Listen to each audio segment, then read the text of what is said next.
Three, two, one, roll the foot.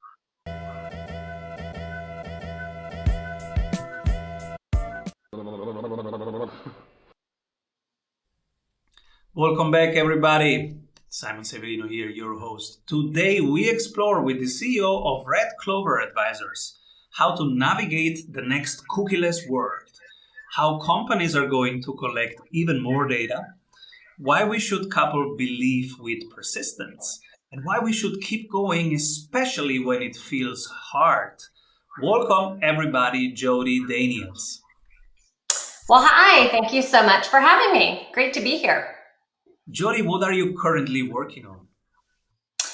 Well, so many things at the same time, actually. I'm working with a company who is looking to acquire another company. So we're doing some due diligence, helping write a series of privacy notices, helping a variety of companies figure out which privacy law applies to them and what it is that they need to be doing with it.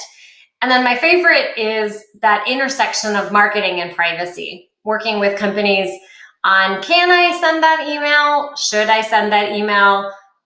Who should get that email? What should be in it? Where's that privacy line? So multiple projects always at the same time, and all different sides of where privacy really can interact. Super relevant questions to our audience, who are all entrepreneurs, and they send emails for good or worse. It's still the heart of every business that's listening right now. And they might have questions. Where is the gray zone? How to navigate that effectively? And one thing that I actually am super curious about, you say, hey, we are going cookieless, and this is changing the way we do business right now. Can you unpack that a little bit more? I don't think everybody knows this. What's the implication of the cookielessness? Sure. Well, it started with probably, honestly, the idea of opting in to cookies, which began in the EU several years ago. And then from there, the browsing companies, the browsers have for years, some of them have said, you know what, I don't like tracking and cookies. Where we are today is Apple has dropped third-party cookies from its app.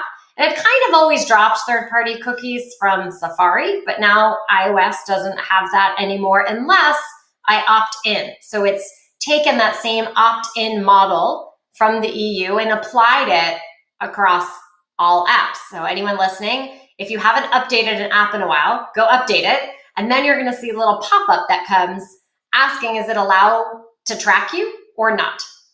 Very few people have opted in to track. Google has followed suit, though Google has delayed their implementation and their rollout, and it kind of keeps getting delayed. So we're probably looking at 2023 these days. And then Mozilla Firefox has always been no third-party cookies. And you have a variety of other browsers that are dedicated to this concept of we're cookieless. We're all about come here, do your search, and that's it. We're going to make money in other ways, not by tracking you. And so that's really kind of how we're in this cookieless world, is it's a little bit of the law, but it's really, quite honestly, the technology companies who are changing the technology that's available. Why was it named cookie in the first place, and what was its original function? I will have to be honest. The exact reason why it's cookie, I don't know the exact cookie. I personally am a chocolate chip cookie fan, so I'll just go with that. But its original origin was for measurement. And it wasn't about tracking you throughout the universe. It wasn't meant to be hundreds of companies connecting data points and sending it across an ecosystem. That was not its original purpose. And that's kind of where we are today. And like so many of the changes or laws or rules, it comes because someone did something and pushed it too far.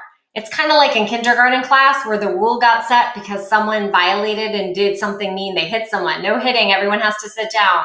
Or you have to wait till the teacher opens the door and then you can all file out. It's sort of the same. Here, you had companies misuse the ability for tracking, and they collected more data than they should have, and they didn't tell people, and they just packaged it all up and sold it. There's a lot of good that cookies can provide. Unfortunately, you have so many companies who didn't do what they were supposed to, or didn't do right by the customer. They put the company first, not the customer first. And now we're in where we are today. Hmm. The next thing is you say they will collect even more data now. Can you tell us more? Well, if we don't have cookies to rely on, we're still going to want to connect. We still want to share our message, identify new customers. We have to find other ways of how to do that. And one of them is going to be email. Email is a great place to be able to communicate one-on-one. Email open rates, it's still a prevalent way that people are communicating in society. You can also share a lot of information multiple times. It's relatively inexpensive to do so. That means for anyone who doesn't have strong email databases, they're going to want to build one. Or if you have a strong one, you're going to want to build more and maybe add more details to it. For example, if you just have my name, you don't know a lot about me. Maybe you're going to want to ask more questions to figure out how old am I? What are my interests? What demographic am I in? So you might ask me more questions. And again, for those people who don't have any emails, they're going to want to figure out how are you going to convince me to share my email in the first place. So there's going to be this movement to collect first-party data, as it's known, which is kind of ironic because the cookie data is not nearly as specific as my name and all of my interests, but that's the reality of where we are. For people to opt into that information and be willing to share, here's who I am, here's information about me, here's what I like, please send me more information. I'm going to need to trust the company. And if I don't trust the company, I'm going to give you bad data so I can just get the thing that I'm looking for from you. And you're going to think and build your modeling or attempt to understand your audience with wrong data and inaccurate data. And that's not really going to help you. So what we have to do is convince people and build a connection and build a relationship so that they trust us, and then they'll be willing to give us more information. And maybe at the beginning, you start with email. Hey, thanks for signing up for my email so I can make sure I deliver valuable content. Can you tell me what types of information you'd be interested in? Give me some choices. Maybe over time, you continue down that path as you continue to build more information. Asking for about 50 data points on the first time is probably not the way to go. So that's the technical part, and thank you for helping us understand that. Now, the second part, now we go even deeper into the mindset of the entrepreneur in this dynamic world. We should couple belief with persistence. Why? I love the concept of the underdog because the person who keeps trying with a strong work ethic has a significant chance of achieving their goal compared to the person who maybe it just came easy and maybe I'm kind of lazy and hopefully it'll all just magically work, right? The person who shows up at practice and who continues to try and hit the ball, or who continues to try and do whatever new trick they're trying, or if it's at work, they're trying to learn something new and they just keep at it. Those people are going to learn what from their mistakes. They're going to learn what really matters compared to the person who says, oh, I can do that. They just show up and they do whatever. It might not even be their best performance. So for me, I've always had a goal of a variety of goals. And the way I've always achieved them is through persistence. I want to get there. And if I don't the first time, well, what is it that I need to do the next time? And I just think that this concept of a strong work ethic and a goal is kind of wrapped around this concept of persistence and never giving up. And that's how you can, and whatever the goal is, it doesn't have to be business. It can be personal too. And it's what is relevant for you. Is that the reason why immigrants and minorities are usually better suited entrepreneurs and more successful entrepreneurs? Well, I think if you look at that, you're going to have someone who's in a foreign country and needs to survive. So that survival instinct is kind of similar to persistence, right? It's, well, what am I going to do? I have to keep going. If I don't, then what's going to happen? I'm not going to eat. I'm not going to be able to make it here. So the idea of having to push through because there's no other option, I think, is that survival instinct, and they're persisting. If I sort of have all my basic needs met, but I want to achieve something more, then it's that same push. It's that inner fire and inner desire.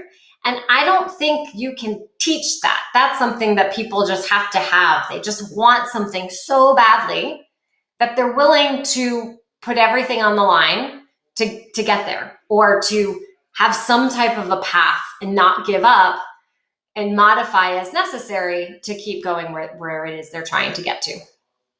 I read a book from Seth Godin, which I liked a lot. It's called The Dip, which is about when should I give up?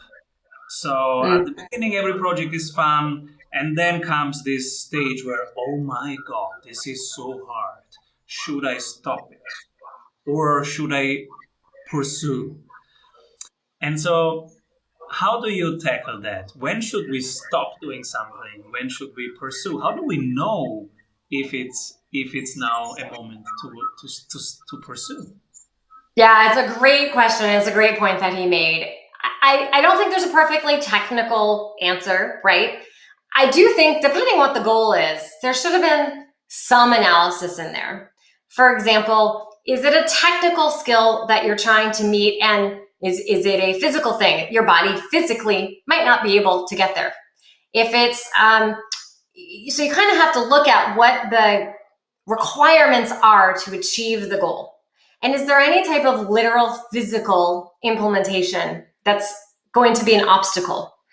If it's such an egregious goal to where you are, is it too fast? Do I need to break it down into smaller pieces? Because maybe what I thought I could do is I didn't make it completely realistic, and I need to bring it down a little bit. I think that balance, that part of the conversation, and I'd like to say sort of the inner feeling, but I know that there's a lot of people listening and their inner feeling might be negative first. So that works if you're a very optimistic person. You kind of have that inner feeling, you sort of know. However, I know that doesn't apply to everyone. So for them, you really have to look at what is it going to take to meet the goal? And how attainable and realistic and how many step-by-steps can you do to get there in whatever reasonable time period it is. And then I think you're able to say, okay, that probably won't work. There's lots of kids in the universe who all want to be president.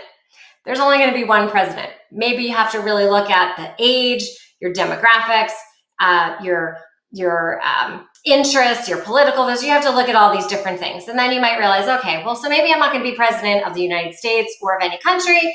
Maybe I'll be president of a particular organization that's meaningful for me. And what is it that I wanted to be president for? And instead, how can I wrap that around something that is meaningful to me? To me, that's sort of an example of where you might be able to find that balance. I'm so curious who you nominate for the Strategy Award after one word from our sponsors.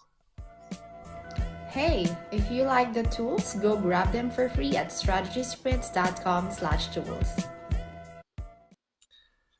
So when everybody's zigging, this person is zagging, but from your perspective, they're doing the right thing. Who do you pick? I pick someone named Ryan Levesque of the Ask Method Company. And what I love about Ryan, and I've been reading his books and using his materials, and I'm a student of Ryan for years, is that he has a vision, and talking about persistence, he has a vision and he wraps the entire organization around that vision to move forward. And other people might be doing some other thing over here on the side, and his goal is, this is my vision and this is where we're going. There's always going to be some kind of interruption and cool shiny object syndrome over here, but is staying the course. Now, moving appropriately, because in the marketing world especially, things are changing. And the business world, it's all changing. Everyone has to learn to pivot and move accordingly. And I believe, and it's been a pleasure to be able to watch the organization continue to grow and flourish on the Inc. 5000 lists. And I think he exemplifies what that zigging and zagging appropriately can be. What are you excited about your own company when you look forward to the next 3 years? What excites you? Significant opportunity. Privacy has been something that was sort of this, what is that? Those like legal thing. I just need a privacy notice. That's kind of it. And instead, we have 50% of people not buying from a company because they don't feel comfortable. They don't trust the company because of what they're going to do with the data. You have 80% of people not feeling comfortable with the data. To me, that a company is collecting, to me, that's a huge opportunity. And we have a variety of laws kind of catching up with consumer views. And now companies are embracing this idea of privacy first, of building trust. And for anyone in marketing, that's what you're trying to do. You're trying to sell someone on a product or service because the person can trust it's going to be a great product and service. Well, now we also have to extend that to privacy, and that companies are waking up to this realization and adopting it in a favorable way is really exciting. What is a positive thing that COVID brought for you or for your business? The ability to connect with people all across the country. For me, my business was actually always remote, but I've been able to really network and build relationships with people that I wouldn't have otherwise, because it would have been in a traditional one-on-one in-person environment. And so some of the organizations that I'm a part of, where we've been able to connect virtually, and it's been accepted. And then the other kind of fun thing is I always had the video capabilities, but no one turned their video on. And now magically overnight, everyone turned their video on. And now you actually have to go back and say, is it okay if it's a phone call? Because we can't always video. But I think just the connection has been favorable. The other thing is I think people have been able to really get to know the person on the other side.